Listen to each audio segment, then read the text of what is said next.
Welcome to A Slice with Dice, where education meets inspiration and leadership meets real life. I'm Corey Alderdice, Executive Director of the Arkansas School for Mathematics, Sciences, and the Arts.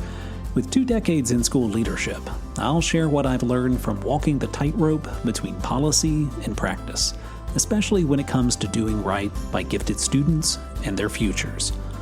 Ready to dive in? Here's this week's Slice. This past weekend, television's biggest night reminded us just how much the medium has changed. The Emmy Awards were filled with prestige dramas and sweeping limited series, shows that are beautiful, thoughtful, and ambitious. But they also represent a very different rhythm of storytelling than television once had.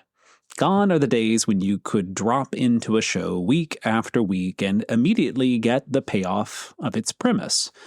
Today's celebrated series often stretch a story over entire seasons, saving the big reveal or the real action for the finale.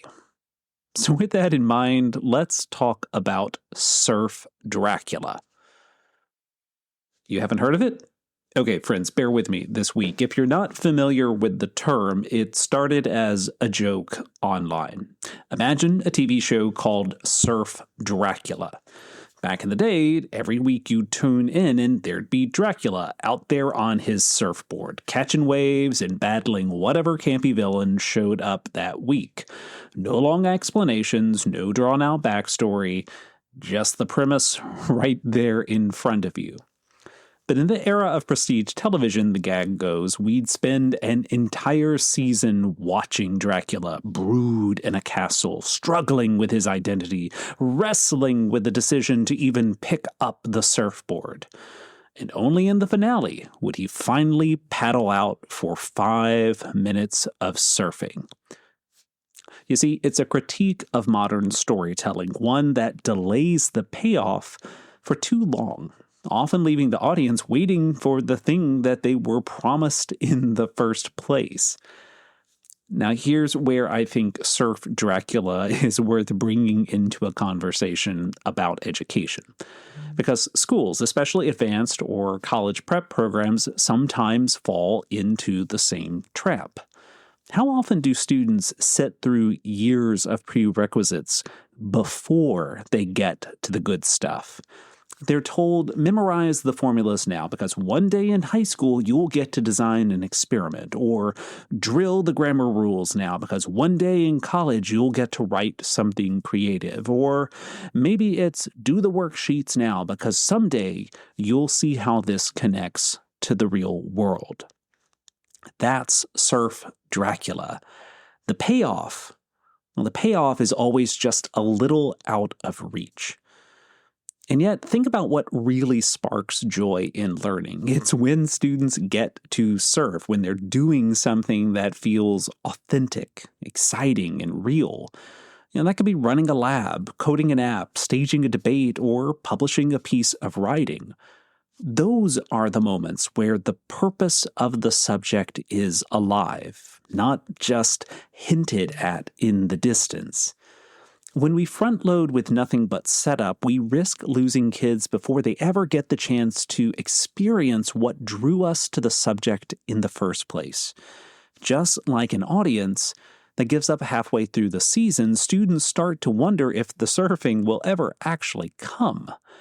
Now, that doesn't mean we abandon fundamentals. Dracula still needs to know how to balance on the board. But what if we flipped the model?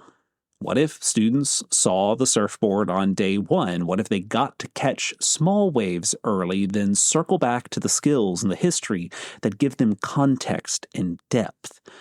That's the promise of project-based learning, of inquiry-driven lessons and opportunities for authentic application.